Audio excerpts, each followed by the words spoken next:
These three endgame bosses are no joke, but here's how you can beat them like they are. Let's talk about it. What's good, YouTube? NoGoodEman coming at you today with a part 2 to our beginner's guide to defeating bosses video. So check out part 1 if you missed it. That way we talked about Kang, Egress, and Barca. In this video we're talking about Vulcan, Kargalgan, and Soul Shepherd Metus. So if you rock with the boy, make sure you leave a like on the video because it really helps the channel out. But let's get right into it. As you can see here, we're setting up our lineup for, I believe this is Vulcan right now. We're on the free-to-play account for both Vulcan and Metus, but for Kargalgan, I did not reach there on the free-to-play. So we're going to show you guys the pay-to-win, but as always, with all three of these bosses, we are going to be nerfing ourselves down to where we should be relatively. Honestly, I put myself in the red for all three of these fights, guys. So regardless, I'm getting a huge nerf. So again, it's not going to be what you do or what you use, it's going to be what you do. So make sure you guys take that into account. As you can see here, you can see the stats on the boy. 11% crit rate is insane. It's going to get tanked even more in the red. The 171 crit damage is cool and all. And as you can see, we're bringing SR supports only, and then the level 20 Moonshadow A0. And then I do bring the A3 Grimoire here, so I am rocking 2 SSR weapons. That's because, guys, you definitely need the Grimoire here for Vulcan. Now, I'm not saying, you know, re-roll until you get it, but if you can't get the Grimoire here, then I mean, you know, you can use the Kasaka's Venom, maybe the Scotty if you have it, but a water weapon would basically work here. Now, talking about supports, I actually really like Nam here. I didn't use her when I initially did this on either the free-to-play or the pay-to-win account, but Nam is very good here just for her freeze skill, and then we're pairing that with our Grimoire that freezes, and then I think I'm rocking the Cold Mutilate, so that freezes. So we got 3 different freeze skills on here. Anyways, get into the match. We're freezing Vulcan, we're summoning our supports, we're doing what we do, we're doing our Moonshadow, getting a full stack with Full Moon, doing our Lunar Eclipse, hitting him with the Grimoire. We're doing a lot of damage actually, so Vulcan isn't too terrible of a boss. Starting off though, he definitely was like in early access, but once you guys can see his moves coming, you can definitely dodge it. Now the flamethrower move, you're just gonna have to dodge that on instinct. I kind of just knew it was coming. Anytime he like steps back, that's gonna be coming. Now that's his AoE move. You can easily dodge that one very nicely. Go ahead and get behind him. Make sure you guys, I think the best thing to like note here, now I've been playing the game for almost 3 months straight, if you take into account early access and global elites. So I think with me, shadow stepping is like second nature for me. But guys, you need to be noticing the hints, the keys when you need to be dodging, because again, this is the biggest thing in solo leveling Arise. If you're not shadow stepping, if you're not extreme evading, you are out of luck. That is going to be your biggest factor. You're going to need that 60% defensive decrease, or you only have 3 minutes to defeat a boss. So the best case scenario is you getting the defense down as much as possible, using your supports as much as possible. Don't let your support wait too long. As you can see, we're using our supports, right? Juhi, she's getting used. Eugene Ho, he just ran out. He just restarted his cooldown. He's getting used, right? Now, I'm using an ultimate here, but it doesn't even work.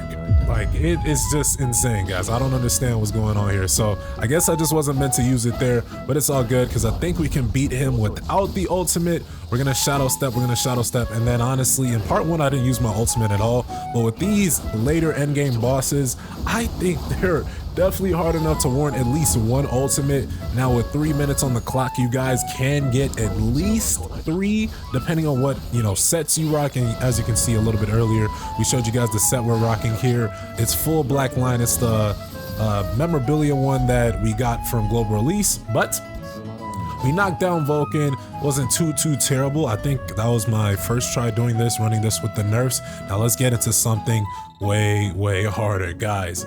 Soul Shepherd Metus is a bastard. He's crazy, guys. Even when I didn't nerf myself, it took me more than 1 try on every single account to play this dude. So what am I rocking here? We're bringing our Wind version of Death's Dance. We're pairing that with the Commander's Touch, and I'm rocking the A1 West Wind. So if you guys have the West Wind at a better scale, then you'll definitely be in a better position. As you can see here, we're just upgrading our skills as much as possible so we can get more DPS, because we're taking a huge nerf. Again, we're going to be in the red for all 3 of these battles, but Soul Shepherd Metus, I don't think it's crazy to say he is probably the hardest boss that I faced in the game, or at least he's one of the bosses that took me the most retries.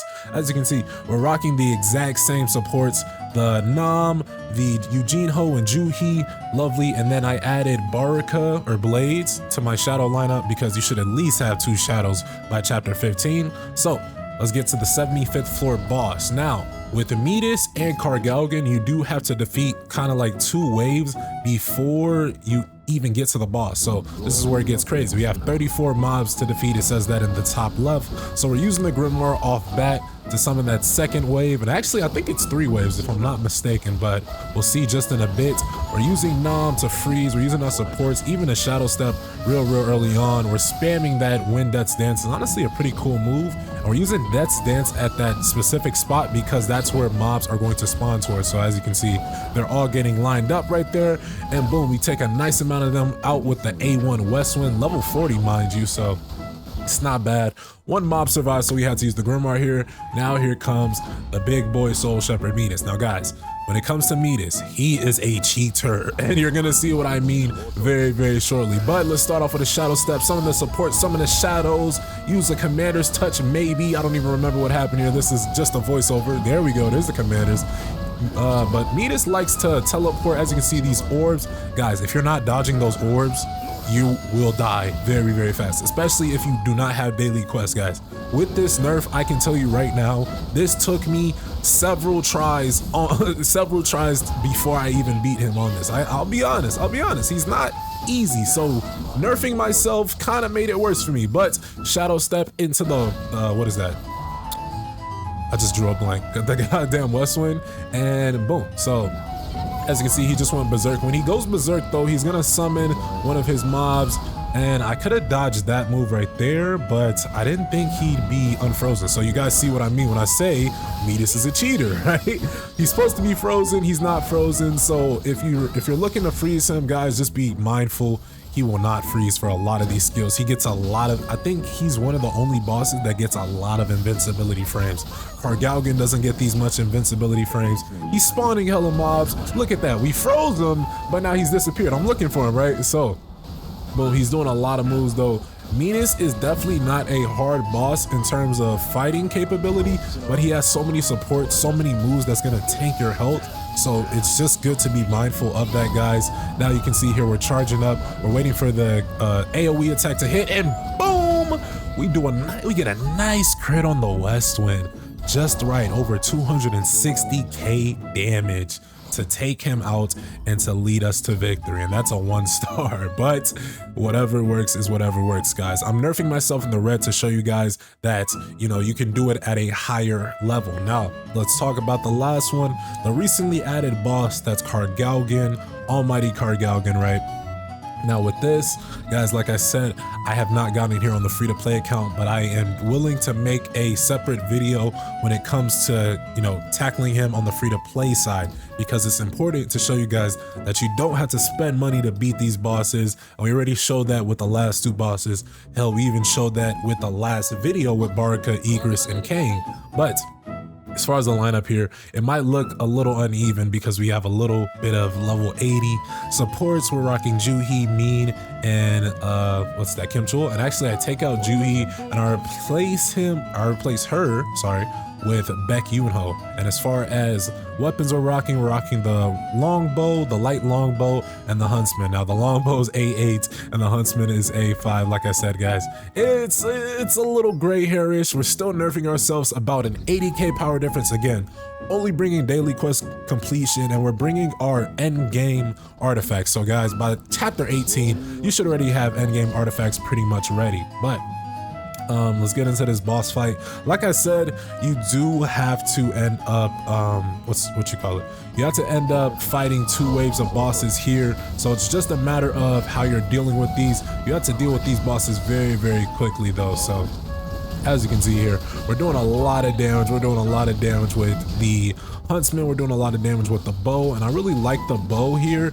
Definitely, I think you would be viable enough to have the bow at A5 at the very minimum as a free to play, because by chapter 18 you would have done so many draws, whether free, whether, you know, custom draws, whether rate up draws. So you should have the bow at least A5. I don't think that's too crazy to say, but you know, the RNG, the draw RNG is how it is. So, you know, I could be wrong, but as you can see here, we're using the bow. We're trying to get these mobs out the way. The commander's touch is not working too well here, but we're trying to do our best so we can get to the boss, because Almighty Kargalgan, I don't think he's too terrible, but spending too much time on these first two waves will definitely take a lot of your time to even defeat him, and you'll see what I mean in just a bit. So we're using the commanders, we're trying to beat this second wave boss, we're extreme evading, we're getting behind him, we're using what we can, I'm trying to get him out of the way. I'm not trying to use the shadows here because I'm trying to save that for big boy Kargalgan. Look at him just sitting up there on his throne, just waiting for me to defeat his little henchmen.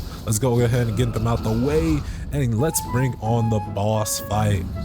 So guys, when it comes to Kargalgan, really when it comes to any of these bosses, you're gonna be basically given a shadow step for free. So as you can see, he's doing some type of AoE. We get behind him, summon the shadows, do what we can, and then he's gonna follow up with some more AoE. So if you're doing moves, just be mindful. Even if you do shadow step and you get behind him, there's gonna be more AoE attacks coming from you. Now randomly, he will teleport to the middle of the arena, and then he'll do one of 7 moves. The one that you just saw, which is the rush, and then the other one is his kind of meteor. He'll do a meteor move similar to Metus's, and then he will do a like a flame slicing move. Now this one, when you do a sizable amount of damage, I think you can say around 80%, he is going to get a little bit higher. Now this is the move we need to talk about. Hymn of Agony, guys.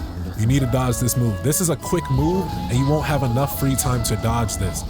He has several different kind of like quick time moves, right? So depending on the damage you do to him, he'll end up activating various types of moves, and it's very important to dodge each and every one of these, especially the Hymn of Agony. I can't stress this enough.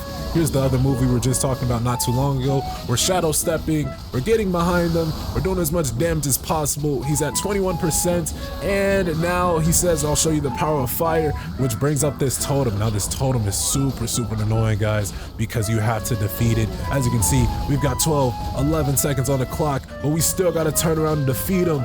Bro, what's going on? Okay, we break it. 5 seconds left on the clock. What do we do? He's 6%, 5%. He's doing the Hymn of Agony, but we intercept with the ultimate. I think the ultimate was very much warranted here, guys. And boom! So we take him out of the way. That's a cool little snipe. 1.9 seconds on the clock. So even though we're in the red, it took the entirety of the battle to defeat him, guys. But that is how you want to defeat all 3 of these bosses: Kargalgan, Metus, and Vulcan. But what do you guys think? Let me know your thoughts below. We're at it. Be sure to leave a like on the video. It really helps the channel out. Subscribe, turn on post notifications, all that good stuff. And I'll see you guys in the next one. Peace.